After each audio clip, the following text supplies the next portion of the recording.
Welcome back to All This Math. This is Professor Parker, and we're about to graph some more trig functions. Well, really just one function, this one right here. But before I do that, I want to shout out the Mandelas, Winnie Mandela, Nelson Mandela. Who else is on this sweatshirt? Osajifo, Kwame Nkrumah, Patrice Lumumba from Congo, Kwame Nkrumah from Ghana, the Mandelas from South Africa or Zania, and who we got here? Thomas Sankara from Burkina Faso, which is just north of Ghana. Yeah, Burkina Faso, just north of Ghana. Check him out if you're not familiar with him. Bantu Steve Biko, down in South Africa or Zania, and Fela Kuti. I'm not sure where Fela is from. I think Fela is from Nigeria. I could be wrong. I need to research that myself, so I'll know. But definitely become very familiar with people that are on this shirt. You know what I'm saying? All right, now let's get into the math.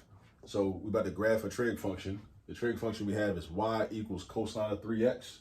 So if you need to write that down, go ahead and write that down.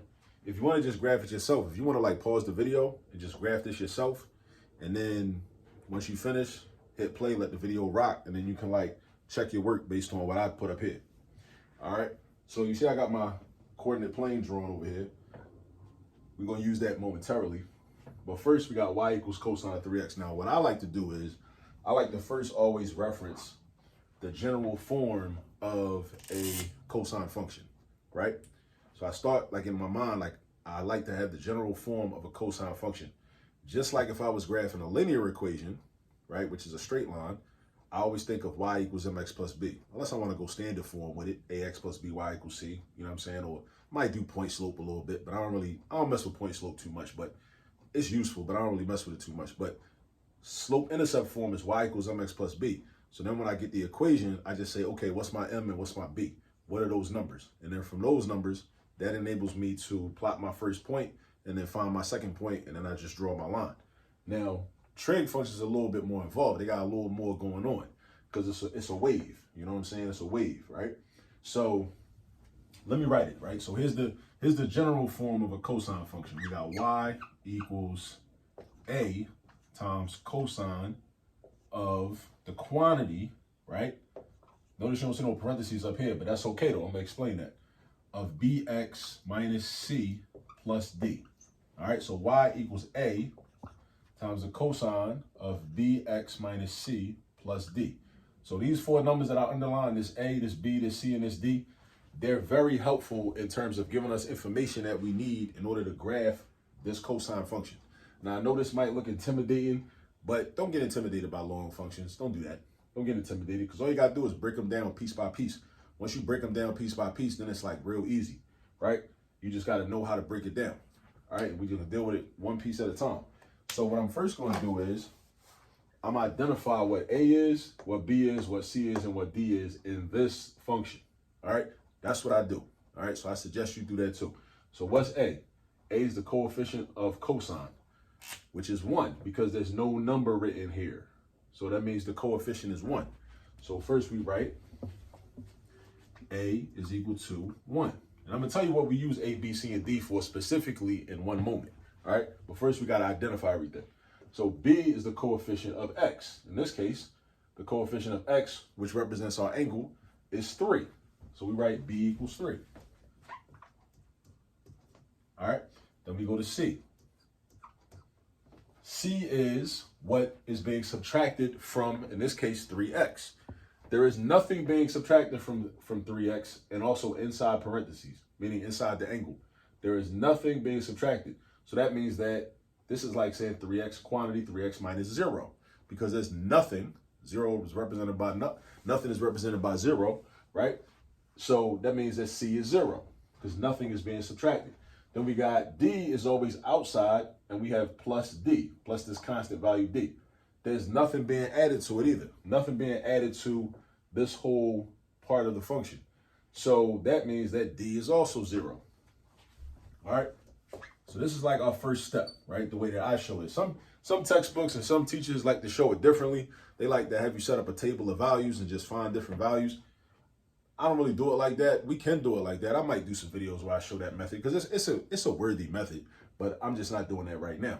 But remember what I say, it's always good to know different ways to do problems, and there's always multiple ways to do any math problem. It don't matter if it's trig, matter if it's calculus, it don't matter if it's algebra 1, it don't matter. Arithmetic, it don't even matter.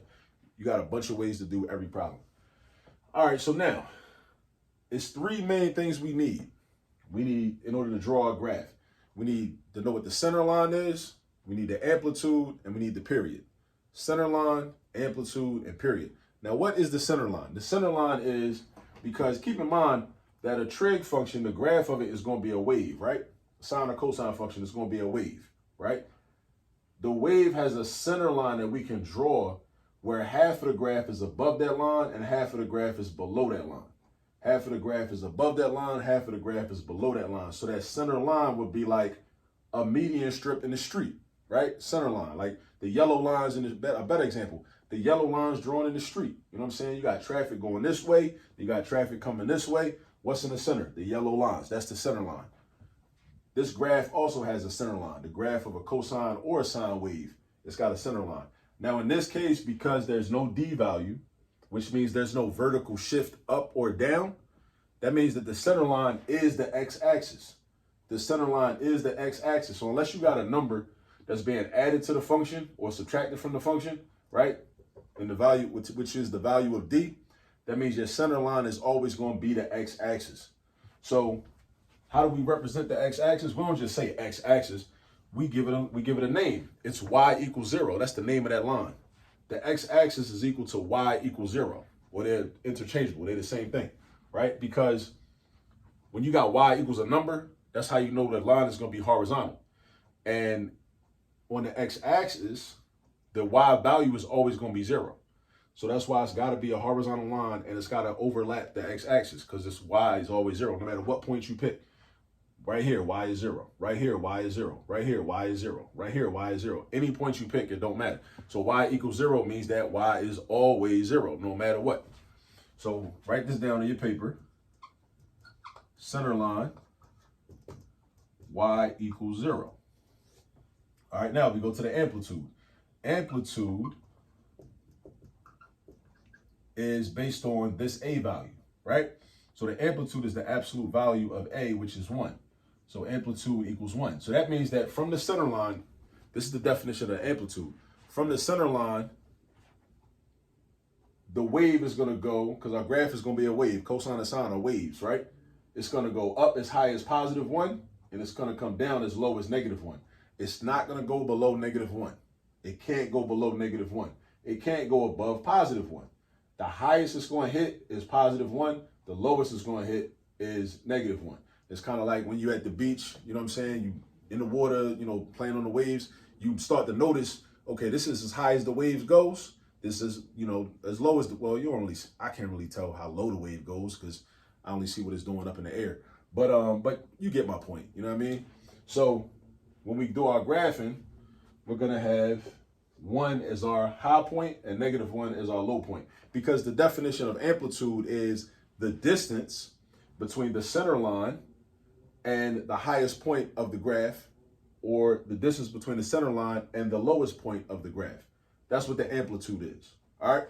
So now we also want to talk about something called the period. So this is our third important piece of information. All right. Now there's a formula for period that you need to write down and memorize. It is 2 pi over b. 2 pi radians divided by b. And what's the value for b? In this case, 3. See, b is 3.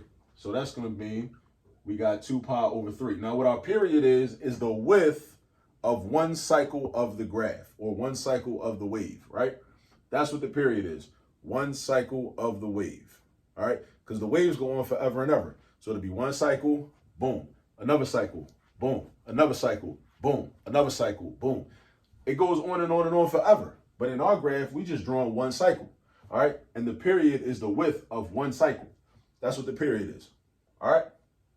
Now, let's take this information and let's graph it. Now, what I like to do is I like to first identify my period and then also divide it up into 4 equal parts. So first, identify your period on the x-axis, because that's how wide the graph is going to be in one cycle. So I got 2 pi over 3. Now, why am I leaving all this space in here? Because again, I need to divide this up into 4 equal parts, right? because that's where my values are going to be, because my graph is going to have a total of 5 points. My graph in one cycle is going to have 5 points. So put that in your notes too. Your graph of your sine or cosine function is going to have 5 points. 5 points. All right. So whatever you got to do to remember 5 points, whether you want to reference the historically black community in Denver, Colorado called 5 points, or maybe 5 points in Atlanta, near the underground, in downtown Atlanta, 5 points, whatever you got to do. All right. So the cycle goes from 0 to 2 pi over 3. And then I'm going to divide that up into 4 equal parts. So what I do is I cut it in half first. This is how I do it. I cut it in half first, and now I got half and half, right? And then I take half, I cut that in half. Now that's a quarter, and then I cut this in half. That's another quarter. Excuse me. So I got quarter, quarter, quarter, quarter.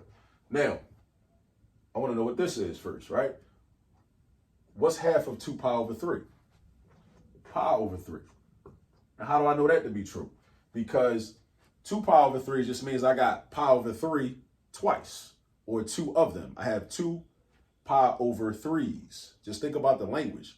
Think about how you say 2 pi over 3. It's the same thing as saying that I have 2 pi over 3s. Like imagine pi over 3 is a thing.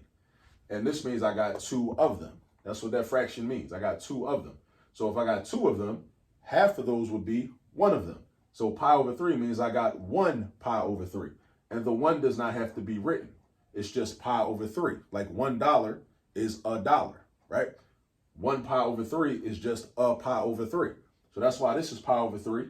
That's half of 2 pi over 3. And then if I want to know half of that, I could say, well, I can multiply by 1/2. So what's pi over 3 times 1/2? Just write it on your paper if you need to. Pi over 3 times 1/2. Pi times 1 is pi, multiply horizontal. 3 times 2 is 6. I can't reduce that. So pi over 6 is 1/2. Or you can think about it like this. What's half of 1/3? Half of 1/3 is 1/6. Right?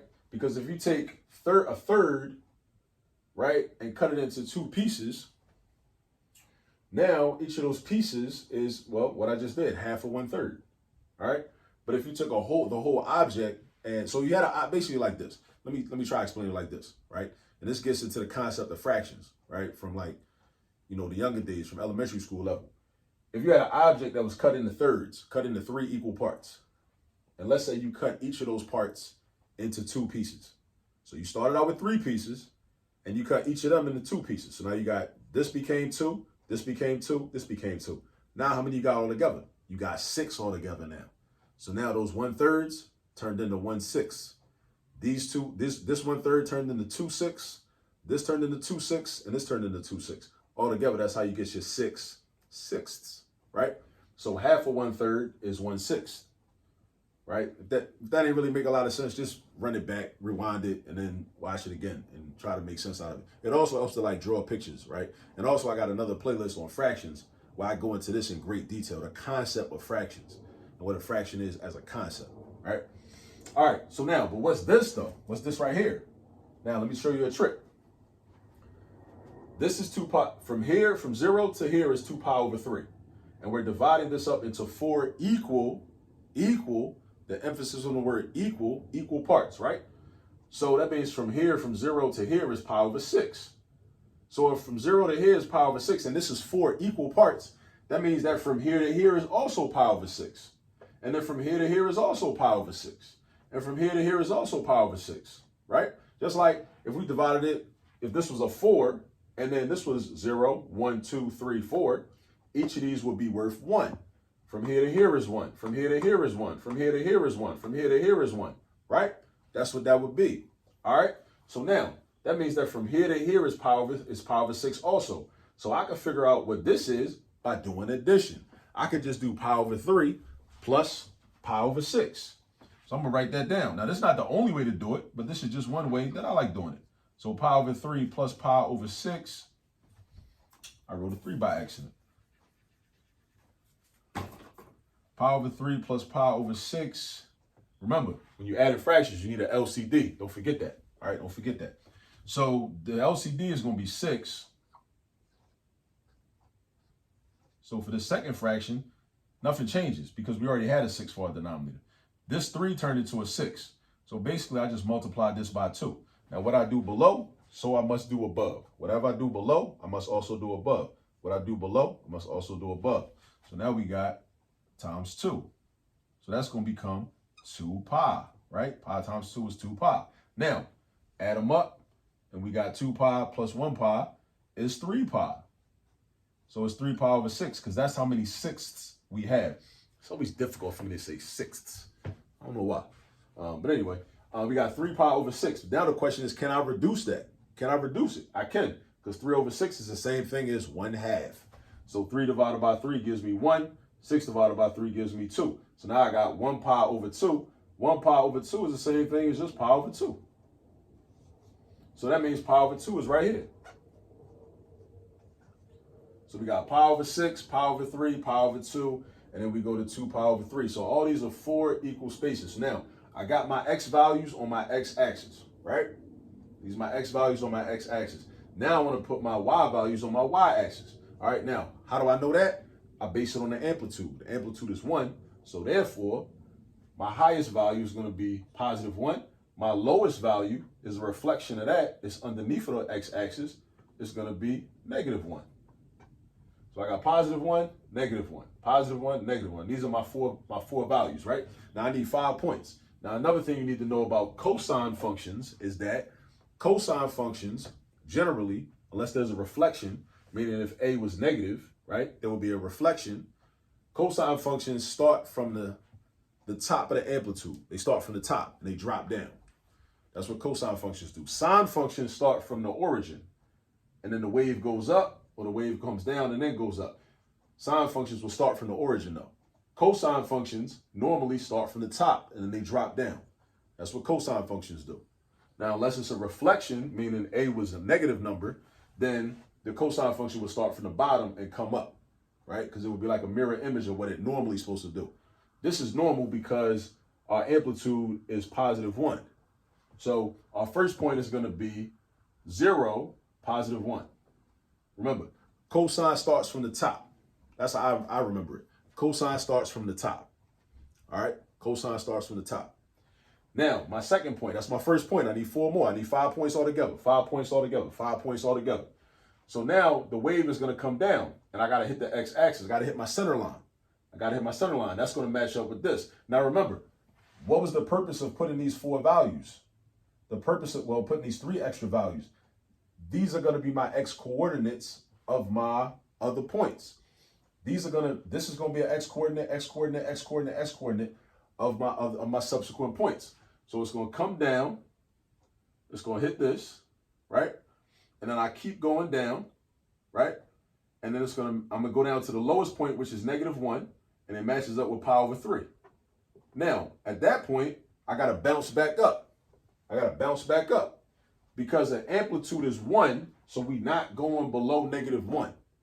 Because we're not going below negative 1, because my amplitude is the distance between the center line and the lowest point, or the center line and the highest point. So we're not going above positive 1, and we're not going below negative 1, because we are confined by what the amplitude is. All right? So all we're doing right now, we're really just drawing a picture. Ain't nothing too crazy. We're just drawing a picture. But there's rules to this picture. It's like color by numbers from when you was little, right? Color by numbers. You got rules, right? This color is coordinated to or assigned to or connected to this particular number. So therefore, you should have a certain color in a space that has that number. That's all we're really doing right now. We're just drawing a picture within the confines of certain rules. That's all we're doing. So it'll turn out looking a certain way. All right? So then we're going to bounce back up. We go back up to the center line, where pi over 2 is, and then we at 0, right? And then we keep going, and then 2 pi over 3 matches up with the highest point, which is positive 1, all right? So those are my points, 5 points, 1, 2, 3, 4, 5. And then I just do my little curve join, and then I go back up, boom. That's one cycle, right? Now these waves, the wave goes on forever. It will look more like a wave though. Honestly, I'll admit if I did 2 cycles, but I only did 1 cycle. Usually you're only asked to do 1 cycle. This is 1 cycle, right? From the starting point to the y value that has the same another Y value. It's got the same, to another point that has the same Y value as your starting point did. That's one cycle, right? And we got 5 points. 1, 2, 3, 4, 5. So make sure you got 5 points. You know what I'm saying? Make sure you got 5 points. This is how we graph a cosine function. Always refer to the general function of a cosine function, the general equation of a cosine function. I will have some videos where we do what are called phase shifts or horizontal shifts or horizontal translations, where you have a C value, and also vertical translations where you have a D value and your center line is not going to be the x-axis, right? I will have some videos like that in this same trigonometry playlist in a little while. All right, they will be uploaded. Be on the lookout for those. All right. So yeah, definitely practice these. Also, make sure you know about the Mandelas, Winnie Mandela, Nelson Mandela. Make sure you know about Osaji Fo, Kwame Nkrumah, the work he was doing in Ghana and then in Guinea and beyond and throughout the world. You know, shout out to represent the Lincoln University. He graduated from Lincoln University right here in Pennsylvania. Also know about Patrice Lumumba in the Congo, Thomas Sankara in Burkina Faso, Steve Biko down in South Africa, Fela Kuti. Again, I think Fela was Nigerian, but I don't know. I'm not sure. I need to look that up. I should know. My bad. But definitely get some practice. I see y'all in the next video. Peace.